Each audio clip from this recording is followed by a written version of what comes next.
Hai semuanya, terima kasih sudah klik video ini. Di video kali ini aku akan bawain satu cerita tentang salah satu teror yang paling mengerikan dan paling mind-blowing yang pernah terjadi di tempat umum. Kasus ini sempat menggemparkan seluruh dunia karena bayangin aja teman-teman, ancamannya itu nggak kelihatan, nggak ada suara ledakan, tapi bisa mencabut nyawa dalam hitungan menit. Dan yang bikin merinding, tragedi ini terjadi di tempat yang tiap hari dipakai sama jutaan orang untuk berangkat kerja, yaitu kereta bawah tanah. Oke, nggak usah lama-lama lagi, langsung aja kita masuk ke cerita tragedi gas sarin di kereta bawah tanah Tokyo.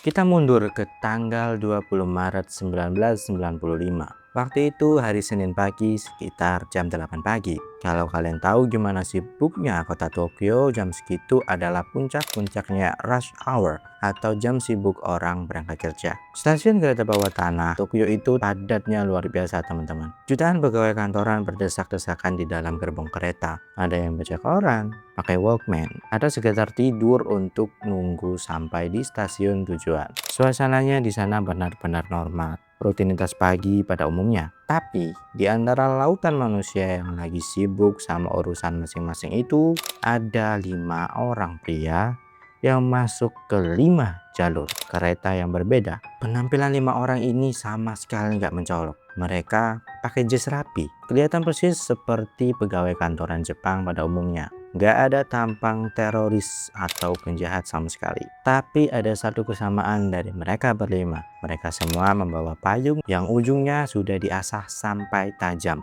Dan mereka bawa bungkusan kantong plastik yang dibalut pakai koran bekas. Target dari 5 orang ini adalah kereta-kereta yang jalurnya bakal ketemu dan berhenti di satu titik yang sama, yaitu stasiun Kasumi Gaseki. Buat informasi aja, stasiun ini ada di pusat pemerintahan Tokyo. Di atas stasiun ini banyak banget gedung kementerian dan markas kepolisian Jepang. Dan niat mereka udah jelas, mereka mau bikin kekacauan tepat di jantung pemerintahan pusat. Waktu kereta mulai jalan dan mendekati stasiun tujuan mereka, 5 orang pria ini mulai beraksi secara diam-diam di gerbong masing-masing. Tanpa aba-aba, mereka berlima menaruh bungkusan koran berisi kantong plastik itu di lantai kereta, tepat di bawah kursi mereka. Lalu, memakai ujung payung yang sudah ditajamkan tadi, mereka menusuk kantong plastik itu beberapa kali sampai bocor. Setelah cairan di dalam plastik itu mulai merembes keluar, 5 pria ini dengan tenangnya berdiri menunggu pintu kereta terbuka di stasiun berikutnya dan langsung berjalan keluar meninggalkan kereta itu begitu saja, seolah-olah nggak terjadi apa-apa. Sementara itu di dalam gerbong yang tertutup dan padat pada saat itu, cairan bening yang tumpah dari plastik tadi mulai menguap dan bercampur dengan udara AC kereta. Dan cairan itu bukan cairan biasa teman-teman, itu adalah gas sarin, salah satu gas saraf paling beracun dan paling mematikan yang pernah diciptakan umat manusia. Gas sarin ini adalah gas yang nggak berwarna dan nyaris nggak ada baunya. Jadi penumpang di dalam kereta itu sama sekali nggak sadar kalau mereka lagi menghirup racun yang mematikan. Nggak butuh waktu lama, efeknya akan langsung kerasa di tubuh manusia. Orang-orang di dalam gerbong mulai merasa ada yang aneh. Mata mereka tiba-tiba perih dan seperti ditusuk jarum. Dan pandangan mereka pun mulai menghitam teman-teman. Beberapa orang mulai batuk-batuk parah, sesak nafas, dan merasa tenggorokannya seperti tercekik. Awalnya nggak ada yang mengira bahwa itu adalah efek dari gas sarin. Tapi ketika kereta akhirnya berhenti di stasiun Kasumi Gaseki dan akhirnya gerbong terbuka, kepanikan pun pecah teman-teman. Orang-orang yang ada di kereta berhamburan keluar dari kereta sambil batuk darah. Banyak dari mereka yang langsung ambruk di peron stasiun, kejang-kejang, dan mengeluarkan busa dari mulutnya lalu kehilangan kesadaran. Dalam hitungan menit, stasiun yang tadinya sibuk dan teratur berubah menjadi arena yang penuh dengan jerit kesakitan. Petugas stasiun kebingungan karena mereka nggak melihat adanya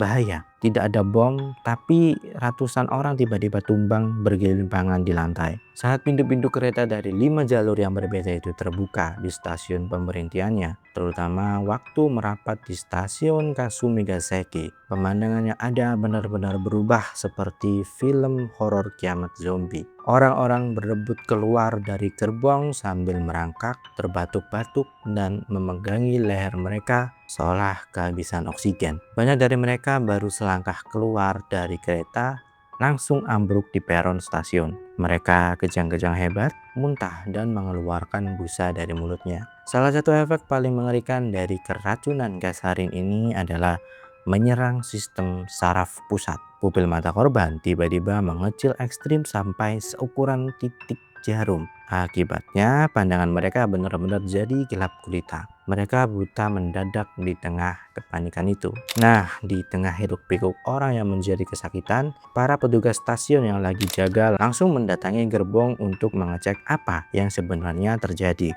Mereka melihat ada genangan cairan bening di lantai kereta yang baunya agak aneh, mirip-mirip bau seperti thinner atau apel busuk. Karena mereka tidak tahu kalau cairan itu adalah racun saraf mematikan sekelas senjata pemusnah massal, beberapa petugas stasiun dengan niat baik mencoba membersihkan cairan itu. Tapi bayangin teman-teman, mereka membersihkannya cuman memakai kain pel, tisu, bahkan ada yang memungut plastik bocor itu pakai tangan kosong tanpa pakai masker gas atau sarung tangan pelindung. Petugas stasiun ini langsung terpapar dosis sarin yang sangat tinggi dari jarak yang dekat. Dua orang petugas stasiun di Kasumigaseki yang niatnya cuma mau mengamankan area supaya penumpang lain tidak menginjak cairan itu, akhirnya harus mengorbankan nyawa mereka sendiri. Mereka tumbang dan gugur saat sedang bertugas. Tidak lama setelah itu, sirine ambulans, polisi, dan pemadam kebakaran terdengar meraung-raung di seluruh penjuru Tokyo. Tapi masalahnya, skala bencana ini terlalu masif. Jumlah korban ini terus bertambah secara gila-gilaan dalam hitungan menit. Dari puluhan, ratusan, sampai akhirnya tembus ribuan orang. Ambulans sampai kehabisan armada untuk mengangkut korban. Akibatnya banyak korban yang masih setengah sadar terpaksa jalan kaki sempoyongan, dituntun warga lain, atau menumpang taksi dan mobil pribadi untuk menuju ke rumah sakit terdekat. Di rumah sakit situasinya nggak kalah chaos. Para dokter dan perawat benar-benar kebingungan dan kewalahan. UGD pun membludak sampai pasien-pasien harus diletakkan di lorong-lorong rumah sakit. Awalnya tim medis mengira ini adalah kasus keracunan makanan massal atau kebocoran gas karbon monoksida, atau mungkin ada tabung gas air mata yang meledak di stasiun. Karena kesalahan diagnosa di awal, penanganan pun menjadi lambat. Dokter tidak tahu harus memberikan suntikan penawar apa, karena mereka benar-benar tidak tahu musuh apa yang lagi mereka hadapi. Sampai akhirnya ada seorang dokter spesialis yang sadar sama satu detail penting, yaitu pupil mata pasien yang tiba-tiba mengecil dan otot yang kejang-kejang kaku. Dokter itu langsung merinding dan sadar. Tunggu dulu, ini sepertinya bukan keracunan biasa. Gejala ini persis seperti paparan senjata kimia militer. Begitu dokter itu sadar kalau itu adalah gas sarin, berita langsung disiarkan lewat TV dan radio darurat ke seluruh rumah sakit di Tokyo. Mereka sangat-sangat membutuhkan antidot atau penawar racun saraf yang namanya antropin dan PAM. Saking daruratnya dan saking banyaknya korban, stok obat penawar di Tokyo langsung ludes seketika. Pemerintah Jepang sampai harus menerbangkan stok obat dari rumah sakit di pelosok-pelosok Jepang lainnya menggunakan helikopter militer darurat untuk dikirim ke Tokyo saat itu juga. Berkat kesikapan dokter yang berhasil menebak jenis racun inilah, ribuan nyawa akhirnya berhasil diselamatkan dari ambang kematian. Tapi sayangnya teman-teman, buat 14 orang korban, penawar itu datang terlambat. Mereka meninggal dunia dan lebih dari 6.000 orang lainnya mengalami luka parah. Banyak dari korban selamat yang sistem sarafnya hancur. Mereka harus hidup dengan cacat permanen, lumpuh, sampai kebutaan seumur hidup akibat menghirup gas tersebut. Hari itu ibu kota Jepang lumpuh total. Jalur kereta bawah tanah ditutup rapat. dan tentara khusus dengan menggunakan baju anti radiasi hazmat tebal turun ke stasiun-stasiun untuk menetralisir sisa gas beracun. Seluruh Jepang dan dunia internasional syok berat. Pertanyaan terbesarnya sekarang, siapa iblis berdarah dingin yang tega melepaskan sebuah senjata kimia mematikan di tengah warga sipil yang lagi berangkat kerja? Setelah tragedi mengerikan itu terjadi, seluruh kepolisian Jepang dan agen intelijen langsung bergerak cepat, teman-teman. Pertanyaan terbesarnya cuma satu, siapa yang melepaskan gas sarin di tengah kota Tokyo? Apakah serangan ini dari negara musuh Jepang atau sebuah kelompok teroris internasional? Ternyata jawabannya adalah dalangnya berasal dari dalam Jepang itu sendiri. Mereka adalah sebuah sekte sesat yang bernama Aum Shinrikyo, yang artinya kebenaran tertinggi. Dan orang-orang yang mengarsiteki sebuah pembunuhan massal ini adalah pemimpin sekte tersebut, seorang pria bernama Shoko Asahara. Siapa sih sebenarnya Shoko Asahara ini? Awalnya dia adalah pria biasa yang punya masalah penglihatan dan membuka kelas yoga serta meditasi di tahun 1980-an. Tapi karena dia punya karisma yang luar biasa dan mempunyai skill jago ngomong, kelas yoganya pelan-pelan berubah menjadi sekte keagamaan. Asahara mulai mencuci otak pengikutnya. Dia mengklaim kalau dirinya adalah reinkarnasi dari Dewa Siwa sekaligus Kristus. Dia bisa melayang di udara, bisa membaca pikiran, dan yang paling parah, dia meramal kalau kiamat perang dunia ketiga bakal terjadi di tahun 1997. Asahara bilang Amerika Serikat bakal menyerang Jepang memakai senjata nuklir dan gas beracun. Dan menurut ajaran dia, cuma pengikut setia Aum Shinrikyo yang bakal selamat dari kiamat itu. Nah, ini bagian yang paling bikin merinding, teman-teman. Kalian mungkin mikir, paling pengikutnya cuma orang-orang putus asa atau ya orang yang nggak berpendidikan. Salah, teman-teman. Justru target rekrutmen Asahara adalah para elit intelektual Jepang. Pengikutnya itu lulusan dari universitas-universitas top seperti Tokyo University. Ada yang berprofesi sebagai ahli kimia, ahli biologi, insinyur, sampai dokter bedah jantung. Asahara sengaja menarik orang-orang jenius ini untuk bergabung dan memberikan mereka fasilitas lab super mewah di markas sekte mereka dan memberikan instruksi untuk menciptakan senjata pemusnah massal. Bayangkan, para ilmuwan jenius ini dicuci otaknya sampai mereka percaya kalau membunuh orang di luar sekte itu adalah tindakan penyelamatan jiwa. Karena mereka jenius, mereka berhasil membangun pabrik senjata kimia sendiri di kaki Gunung Fuji. Disitulah mereka meracik gas sarin VX Nerve Agent sampai mencoba mengembangbiakan virus mematikan seperti antraks dan Ebola. Lalu pertanyaannya, kalau kiamatnya diramal pada tahun 1997, kenapa mereka menyerang kereta bawah tanah Tokyo itu di tanggal 20 Maret 1995? Jawabannya ternyata adalah karena Shoko Asahara panik. Beberapa hari sebelum serangan di kereta itu, kepolisian Jepang sebenarnya udah curiga sama sekte Aum Shinrikyo. Sekte ini sebelumnya sudah melakukan penculikan, pembunuhan jurnalis yang berani vokal menentang mereka, dan bahkan pernah melepaskan gas sarin skala kecil di kota Matsumoto setahun sebelumnya yang menewaskan 8 orang. Polisi sudah mengumpulkan bukti-bukti dan berencana untuk menggerebek markas besar Aum Shinrikyo secara besar-besaran di tanggal 22 Maret 1995. Asahara mendapatkan bocoran soal rencana penggerebekan polisi ini. Karena panik markasnya bakal dihancurkan dan pabrik senjata kimianya ketahuan, dia akhirnya mengambil keputusan paling gila. Asahara memerintahkan 5 pengikut elitnya yang sebagian besar adalah ilmuwan dan dokter untuk melepaskan gas sarin di kereta bawah tanah Tokyo yang rutenya menuju Kasumi Gaseki, pusat markas kepolisian Jepang. Tujuan utamanya ada 2.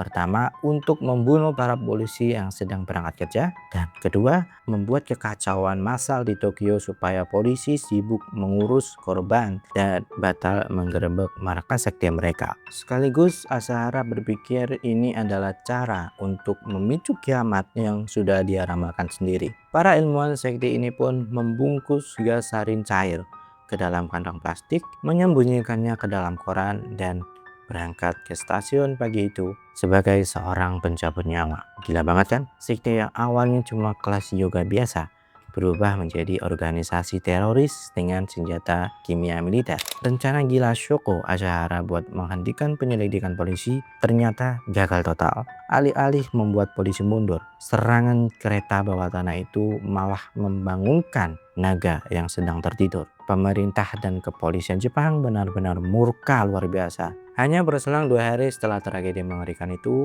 tepatnya tanggal 22 Maret 1995, ribuan polisi anti huru-hara dan pasukan khusus Jepang yang memakai baju hazmat, anti radiasi dan gas beracun langsung menggerebek fasilitas milik Aum Shinrikyo. Target utamanya jelas adalah markas besar dan laboratorium rahasia mereka yang ada di desa Kamikuishiki di kaki Gunung Fuji. Dan apa yang polisi temukan di dalam markas itu benar-benar membuat merinding dan membuat dunia internasional shock. Dari luar tempat itu terlihat seperti fasilitas keagamaan biasa, tapi di dalamnya polisi menemukan sebuah pabrik senjata kimia berskala industri. Teman-teman bisa bayangin, di lab itu polisi menyita berton-ton bahan kimia prekursor. Jumlahnya saking banyaknya diperkirakan cukup untuk meracik gas sarin yang bisa membunuh jutaan orang. Tidak berhenti di senjata kimia, polisi juga menemukan lab senjata biologis. Yang lebih gilanya lagi, polisi menemukan helikopter milik Rusia tipe Mi-17 bekas di sana. Rencananya sekte ini mau memakai helikopter itu untuk menyebarkan gas sarin dari atas langit Tokyo. Ini udah bukan sekte lagi namanya, tapi pasukan teroris dengan persenjataan militer yang lengkap. Di dalam fasilitas itu juga polisi menemukan banyak pengikut sekte yang disekap di dalam sel-sel sempit tak berjendela. Mereka kekurangan gizi dan dipaksa menonton video ceramah Asahara berhari-hari tanpa henti. Dan mereka disuntik obat-obatan halusinogen supaya otak mereka terus tercuci. Lalu, kemana si dalang utama Shoko Asahara waktu penggerebekan besar-besaran itu? Asahara sempat menghilang bak di telan bumi. Dia menjadi buronan nomor 1 di Jepang, tapi sepintar-pintarnya dia bersembunyi. Akhirnya, di bulan Mei 1995, polisi berhasil menemukan Shoko Asahara. Shoko Asahara ternyata sembunyi di sebuah ruangan rahasia yang ukurannya sangat kecil dan sempit, yang dibangun di antara 2 lantai di salah satu gedung fasilitas sektenya. Waktu ditangkap, pemimpin yang katanya dewa penyelamat ini sedang bersembunyi ketakutan sambil membawa uang tunai jutaan yen dan emas batangan di tasnya. Setelah penangkapan itu, mulailah salah satu proses persidangan paling panjang dan paling melelahkan dalam sejarah hukum Jepang. Asahara dan puluhan petinggi sektenya termasuk kelima eksekutor yang menaruh gas sarin di kereta diseret ke